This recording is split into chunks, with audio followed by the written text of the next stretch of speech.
Welcome to a new blog. আসসালামু আলাইকুম। আশা করি তোমরা সকলে অনেক অনেক ভালো আছো, আনন্দে আছো। তো ভাবছো আমি সুজি নিয়ে কি করছি। তো আমি সকাল সকাল ঘুম থেকে উঠে রেডি হয়ে ব্রাশ ট্রাশ করে রান্নাঘরে চলে এসেছি রান্না করতে। আসলে আমার বাড়িতে অনেক অতিথি আছে, তাই এতক্ষণে কিন্তু ঘুম থেকে কেউ উঠেনি। আমি সকাল সকাল উঠে ঘুম থেকে চলে এসেছি। এদিকে আমার ছোলার ডাল ভেজানো ছিল, তো সেটা আমি দিয়ে দিয়েছি। এখন আমি সেটাকে সেদ্ধ করব। আমি ভাবলাম যে সবাই ঘুম থেকে ওঠার আগেই কিন্তু রান্নাবান্নাটা সেরে নেব, সকালকার ব্রেকফাস্টটা। তাই আমি সব কিছু নিজে নিজেই একা একা করতে গেছি। এদিকে আমি সুজি দেখলে ওটাই, আমি সুজিটা ভাজা ছিল না, তাই সুজিটা ভাজতে লাগলাম। সুজিটা ভেজে আমি দুধে ফেলে দিলাম। এই দুধটা অনেক ঘন ছিল, আমি ঘন করে জাল দিয়ে সেটাকে কমিয়ে রেখেছিলাম। এই দুধ সুজি কিন্তু সবাই খুব পছন্দ করে আমার বাড়ির।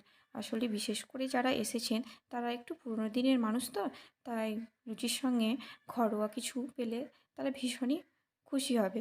তাই আমি তাদের জন্যই বানিয়ে নিয়েছি। এদিকে আমি ময়দাটাও কিন্তু রেডি করে নিয়েছি। এখানে আমি ময়দাটাকে ভালো করে তেল দিয়ে ভালো করে ঠেসে ঠেসে মেখে নেব।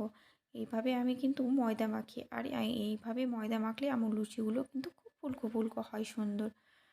আর এদিকে আমি লুচিতে মাখনা তরকারি বানাবো, তাই তো মাখনাটাও কিন্তু রেডি করে নিয়েছি। কড়াইয়ে তেলও দিয়ে দিয়েছি। এদিকে আমি কড়াইয়ে মাখনাটাকে ভেজে নেব, তারপর মাখনাটা বানাবো। এদিকে কড়াইয়ে আমি মাখনাটাও ভাজছিলাম, আর এদিকে আমার আটাটাও মাঝে মাঝে একবার করে সেনে নিচ্ছিলাম। আর পাশে কিন্তু এদিকে আমি সুজিটা একবার দেখে নিচ্ছিলাম যে সেদ্ধ হয়েছে কি না। তো সুজিটা সেদ্ধ যতক্ষণ না হবে না ততক্ষণ তো চিনি অ্যাড করা যাবে না। তাই ভালোভাবে সুজিটা সেদ্ধ হয়ে গেলে আমি চিনিটাই অ্যাড করে দেবো। সেদ্ধ হয়ে গেছে দেখে চিনিটাকেও আমি অ্যাড করে দিলাম।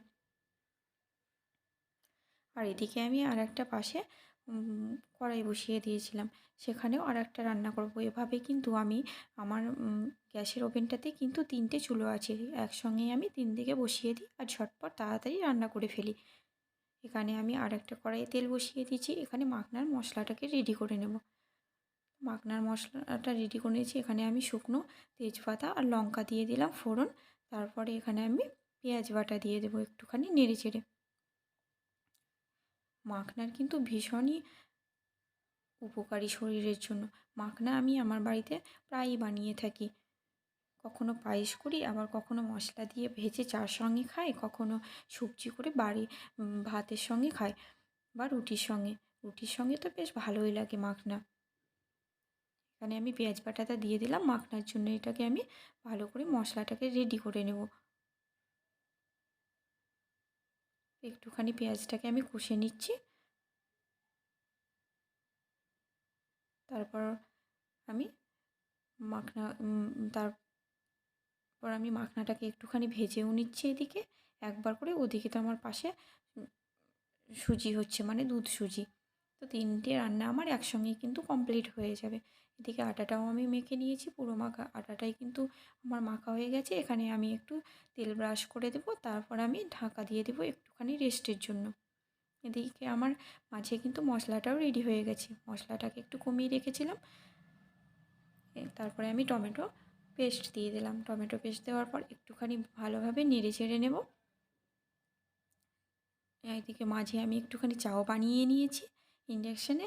তো এখানে আমি চাটা কিন্তু খাবো আর একদিকে রান্না করব, কারণ সকাল সকাল কিছু খাওয়া সম্ভব হয় না। রান্না করতে করতে এভাবে আমি একটুখানি লাল চা বানিয়ে খেয়ে নিই।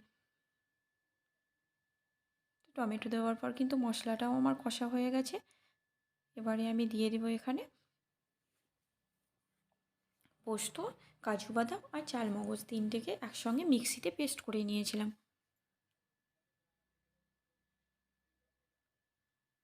কারণ এত কিছু রান্না বান্না আছে, এগুলোকে তো আমার শিলে বাটা সম্ভব নয়। এটা দেওয়ার পর আমি মশলাটাকে আরোখানি বেশিখানি কষিয়ে নেব। তারপর এখানে আমি একটুখানি জিরেও অ্যাড করে দেবো। আর মাঝে মাঝে কিন্তু আমি চাটাও খাচ্ছি, কারণ চাটা আবার ঠান্ডা হয়ে যেতে পারে আমার। সকালবেলায় একটু, যদিও আমি চা খেতে ভালোবাসি না, তবুও সকালবেলায় একটু গরম গরম চা না হলে হয়, কারণ মাথাটা মনে হয় যেন ধরে থাকে সকালে একটু চা না খেলে। আমি মাখনাগুলোকে দিয়ে দিচ্ছি। মাখনাগুলো আমার ভাজা হয়ে গেছে। মাখনাগুলোকে দেওয়ার পর মশলাগুলো সঙ্গে ভালো করে মিশিয়ে নেব। এই মাখনা লুচির সঙ্গে কিন্তু অসাধারণ লাগে। তাই আমি ভাবলাম পিসিদের জন্য নতুন কি করি। পনির তো অনেকবারই আমার হাতে খেয়েছে, আর চিকেন কষা দিয়েও ওদের লুচি খেতে পছন্দ নয়। তো আমি ভাবলাম একটুখানি মাখনা করে নিই, তাই আমি পিসি পনিরদের জন্য মাখনা করে নিলাম। আর এখানে আমি মাখনার সঙ্গে ছোলা ডাল অ্যাড করে দিলাম। এদিকে আমার মাখনাটা হচ্ছে, আর ওদিকে আমার কিন্তু দুধ সুজিটাও আমি ফুটতে দিয়ে দিয়েছি। মাখনাটা হতে হতে আমার লুচিগুলোও গোল গোল করা হয়ে গেছে। পিসিও কিন্তু ঘুম থেকে উঠে চলে এসেছে রেডি হয়ে আমার কাছে রান্নাঘরে, আমি কি করছি দেখবো বলে। পিসি খানিক আমাকে সাহায্য করতে চাইলো। পিসি আমার সঙ্গে লুচি বেলে দিচ্ছিলো, আর আমি লুচিগুলোকে ভাজছিলাম। দেখতেই পাচ্ছ আমি যেভাবে আটা সানি আমার লুচি কিন্তু খুব সুন্দর হয়, একদমই মোটা মোটা ফুলকো ফুলকো। পিসি এখানে আমার সঙ্গে গল্প করছে আর আমাকে কাজে হেল্প করছে। পিসিমণি, সেজো মা এরা এলে আমার ভীষণই মজাই মজা, কারণ এরা এলে আমার কোনো অসুবিধা হয় না, বরং আমাকে কাজে সাহায্য করে থাকে।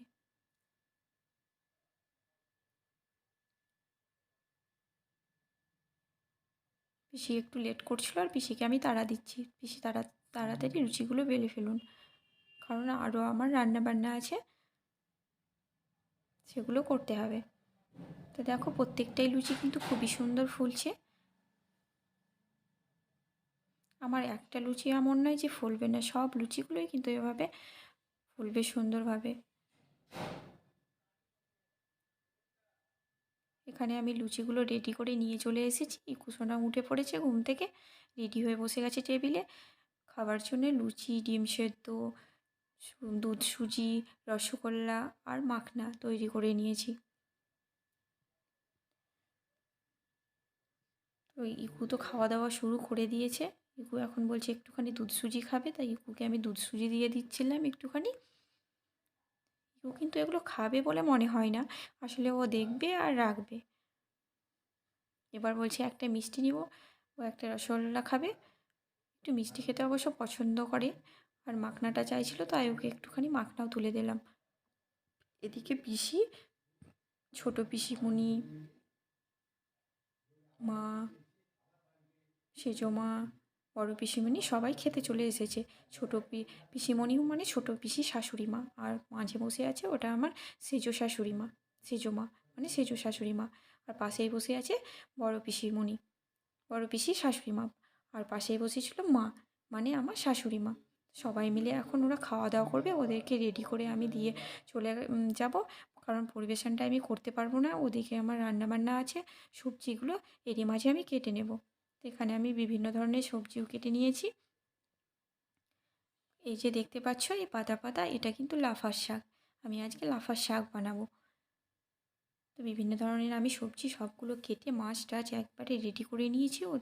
ওরা খাওয়া দাওয়া করছে, এদিকে আমি এগুলো সব রেডি করে নিলাম। এবার আমি একে একে সব রান্নাগুলো করে নেব। আসলে ওরা পোলাও বিরিয়ানি আজকে খেতে চাইলো না, কারণ বড় পিসিমণির একটু শরীর খারাপ ছিল, তাই আজকে আমি সবজি পাতি বানাবো ওদের জন্য। আমার এদিকে আমি রান্নারে বসিয়ে দিয়েছি কড়াই। পিসিও কিন্তু খাওয়া দাওয়া করে চলে এসেছে আমাকে হেল্প করবে বলে কাজে। পিসিমণি কিন্তু বেশিরভাগ সময়টা আমার সঙ্গেই কাটিয়ে দেয় রান্নাঘরে, আমার সঙ্গে গল্প করে, আমার রান্না দেখে, আর আমাকে কাজে সাহায্য করে।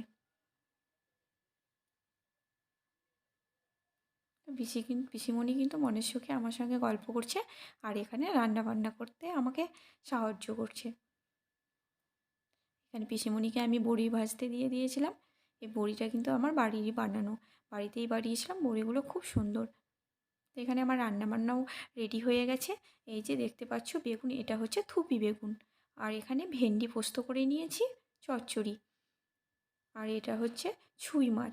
এই আমাদের বাড়ির কিছুটা গিয়ে একটা নদী আছে, সেখানকে টাটকা ছুঁই মাছ পেয়েছিলো, সেটাই আব্বা বাজার থেকে নিয়ে চলে এসেছে। আর এটা হচ্ছে লাফার শাক, আর এটা হচ্ছে ডাঁটা। আর এখানে আমার পাবদা মাছের পোস্ত আর সর্ষে দিয়ে পাবদা মাছ করে নিয়েছি, আর চাটনি। তো